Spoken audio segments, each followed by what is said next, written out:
من مدرسة المحلة التجارية بنات. اليوم الأربعاء، الذكرى الرابعة لأصحاب الهمم وذوي القدرات الخاصة.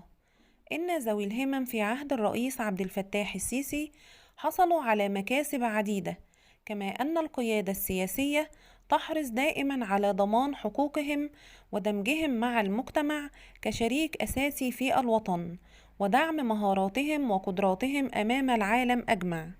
وتمثلت أبرز التحركات في تنظيم مؤتمر خاص سنويا تحت عنوان قادرون باختلاف.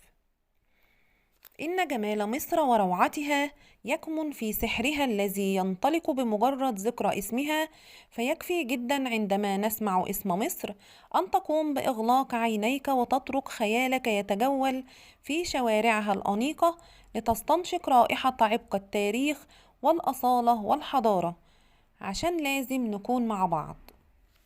علشان لازم نكون مع بعض، عشان شايلانا نفس الأرض، عشان بكرة اللي مستني ومش عايز يفرق حد. علشان لازم نكون مع بعض، عشان شايلانا نفس الأرض، عشان بكرة اللي مستني ومش عايز يفرق حد.